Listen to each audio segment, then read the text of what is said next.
الحمد لله و صلات و سلام علی رسول الله صلی الله علیه و علی آله و اصحابه و من والاه. دوستان عزیز، السلام علیکم و رحمت الله و برکاته. امروز میخواهم درباره یکی از خصلت‌های بد یا یکی از وسیله‌های بدترین منافقین و یهود صحبت کنم.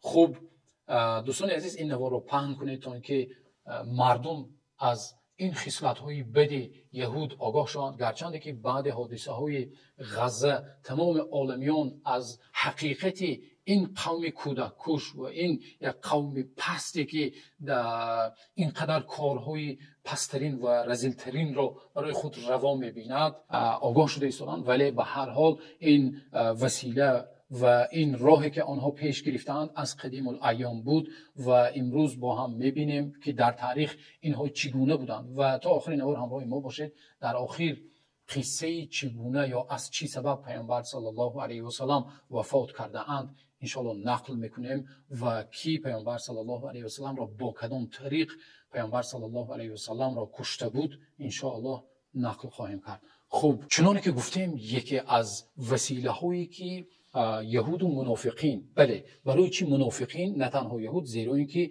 در این کار همیشه منافقین اهل نفاق شریک یهود هستند، آنها را دستگیری میکنند و به آنها کمک میکنند و در این کردار بدی یهود آنها هم شریک هستند. منافقان این هم باشد سوی قصد کردن به جان پیامبرا و سوی قصد کردن به جانی که به جان پیشوایان و آنهایی که در راه دعوت هستند، راهنمایان و پیشوایان این راه دعوت. آنها را همیشه یهود و اهل نفاق چیکار میکنن؟ کوشش میکنن ترور کنن، سوی قصد کنن و آنها را به قتل برسانند. بیایید همچون مثال پیامبر صلی الله علیه و سلم را ببینیم که یهود چگونه به جان پیامبر صلی الله علیه و سلم، جانم فدای پیامبر صلی الله علیه و سلم بود، چگونه به جان مبارک پیامبر صلی الله علیه و سلم آنها سوی قصد میکردند و از آوان جوانی، از آوان کودکی میخواستند پیامبر صلی الله علیه و سلم را بکشند.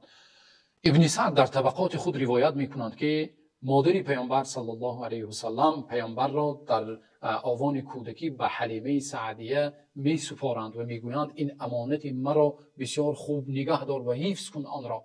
حلیمه پیامبر صلی الله علیه و سلم را میگیرند و روز از نزد یهود میگذرند و مادر پیامبر صلی الله علیه و سلم به حلیمه یک چند وصف های پیامبر صلی الله علیه و سلم را کرده بودند و حلیمه در تعجب بودند و خواستند از یهود بپرسند و به نزد یهود رفتند و گفتند که همین فرزند من چنین و چنین وصف های و صفات ها دارد. یهود در حال فهمید که این پیامبر آخر الزمان محمد صلی الله علیه و سلم هستند و بین همدیگر مشورت کردند و پیچی راست زدند و گفتند ما باید این کودک را بکشیم. حلیمه از اون قصد بدی آنها آگاه شد و راه خلاص را جستجو کرد.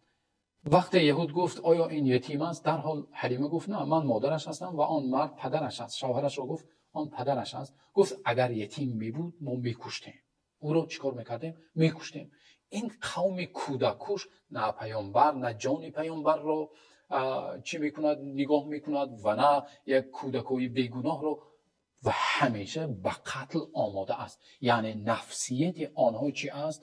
تینتی بدی آنها همیشه در قتل و کشتار آماده هستند. آنها گفت اگر یتیم می بود ما او را میکشتیم. این اولین نیتی سوی قصد یهود بر جان پیامبر صلی الله علیه و سلم بود. خب الکی میگذاریم به دویم روایت که پیامبر صلی الله علیه و سلم الکی در چه هستند؟ در مدینه هستند و در اطراف مدینه یک چند قبیله هایی که بود یهود بود. یکی از آنها بنی نظیر یکی از قبیله های یهودی بود که پیامبر صلی الله علیه و سلم روز به پیامبر پیشنهاد کرد و گفت که ای پیامبر تو با 30 نفر از دوستان خودت، صحابگان خودت به نزد ما بیا و ما نیز همچنین 30 نفر از اهل علم، علمای خود را، دانشمندان را میگیریم و در یک جا جمع میشویم و اسلام را آن چی که دعوت میکنی به سویش آن را پیشنهاد کن. اگر دانشمندان ما آن را قبول کردند و پذیرفتند ما هم اسلام را قبول میکنیم و مسلمان میشویم.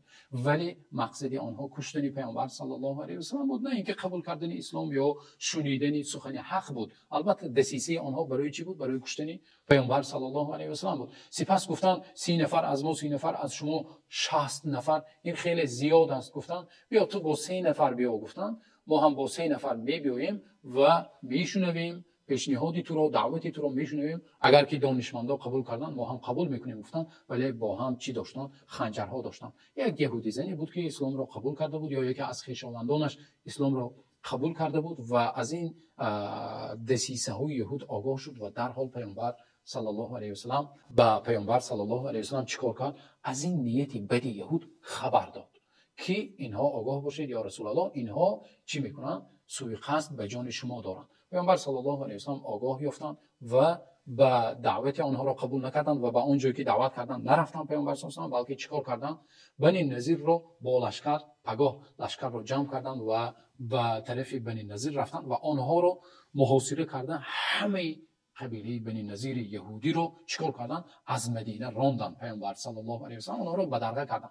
در روایت دیگری آمده است که پیامبر صلی الله علیه و سلم روز به طرف قبیله بنی نظیر میروند و بنی نظیر از این چیز آگاه میشد. پیامبر صلی الله علیه و سلم میخوان دیه، یعنی خونبه های دو نفری که کشته شده بود، یک قتل خطا شده بود، سهوا یک نفر دو نفر رو کشته بود، پیامبر صلی الله علیه و سلم میخواستن خونبه های آن را دهند.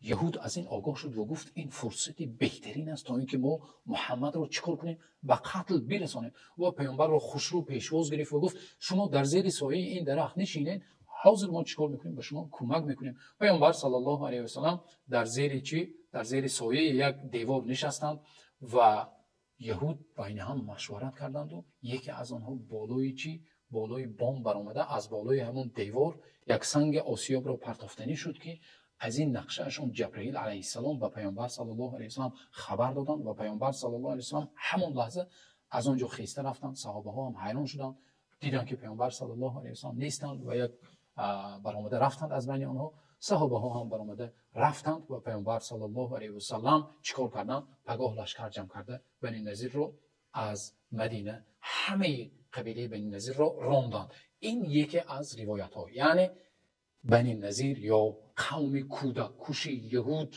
خونخور یهود چیکار میکرد؟ هر یک فرصت رو چیکار میکرد؟ جستجو میکرد تا اینکه به جان مبارک پیامبر صلی الله علیه و سلم سوء قصد کند و پیامبر صلی الله علیه و سلم رو بکشد. ولی الله سبحانه و تعالی پیامبر صلی الله علیه و سلم رو نگاه داشت. خب اکنون سیومین روایتی که پیامبر صلی الله علیه و سلم، چنانه که در آغاز نوار وعده داده بودیم چگونه پیامبر صلی الله علیه و سلم سبب مرگشان شد، آن را روایت میکنیم که امام بخاری روایت میکنند که از ابو هریره رضی الله عنه پیامبر صلی الله علیه و سلم بعد فتح خیبر یک زن یهودی به پیامبر صلی الله علیه و سلم، این تقریبا سال 7 هجری بود، و پیامبر صلی الله علیه و سلم یک گوسفند رو پخته همچون هدیه به پیامبر صلی الله علیه و سلم هدیه میکنند و پیامبر صلی الله علیه و سلم از کتف آن گوسفند چیکار میکنند؟ میخورند. یک دو لقمه پیامبر صلی الله علیه و سلم میگزند که پروردگار و پیامبر صلی الله علیه و سلم خبر میدهد که این گوسفند چی است؟ زهرآلود است. سبحان الله. یهود تا آخر کوشش کرد به جان پیامبر صلی الله علیه و سلم چیکار کند؟ سوء قصد کند و در آخر به این مقصد بدشون میرسند و یک زن رو چیکار میکنند؟ وظیفه دار میکنند که گوسفند رو زهرآلود کرده به پیامبر صلی الله علیه و سلم دهد. و یکی از صحابه ها بشر ابن برا که نامشان بشر بود، از آن میخورند و وفات میکنند. اما پیامبر صلی الله علیه و سلم زهرآلود میشوند، ولی تأثیر آن بعد یک چند سال پیامبر صلی الله علیه و سلم به جان مبارکشان تأثیر میکند. حتی لحظه های مرگشان پیامبر صلی الله علیه و سلم با عایشه میگویند ای عایشه، تا حال همون تلخی زهری که گوشت گوسفند داشت در گلویم است و این لحظه ها حس میکنم که رگ قلب من کنده شده ایستاده است و از سبب همون زهری که خورده بودم امروز من مرده ایستادم. پیامبر صلی الله علیه و سلم از همون زهرآلود شده، پیامبر صلی الله علیه و سلم شهید شدند. عبدالله ابن مسعود رضی الله عنه میگویند قسم به نام الله، من 9 مراتب قسم میخورم، نه یک مراتب بلکه 9 مراتب قسم میخورم که پیامبر صلی الله علیه و سلم از همون گوشت زهرآلودی زن یهودی پیامبر صلی الله علیه و سلم زهرآلود شدند و از همون شهید شدند.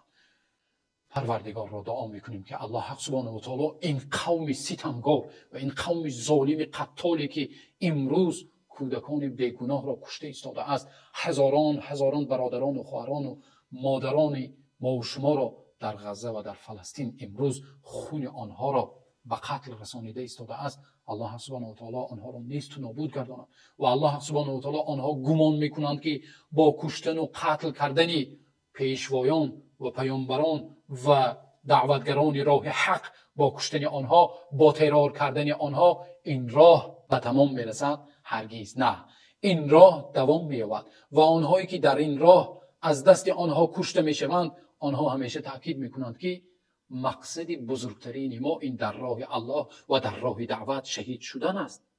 و یهود با این کردارش چیکار میکنند؟ آنها را به مقصد اساسی میرسانند. دعا کنیم که الله سبحانه و تعالی ما و شما را در این راه تا لحظه های آخر عمر استوار بگرداند و الله سبحانه و تعالی در راه خودش شهید گشتن و ما و شما الله سبحانه و تعالی مشرف گرداند ما و شما را و الله سبحانه و تعالی را دعا کنیم که راه خودش و اسلام و مسلمین را عزیز بگرداند تا نوار آینده. الله نگهبانتان باشد.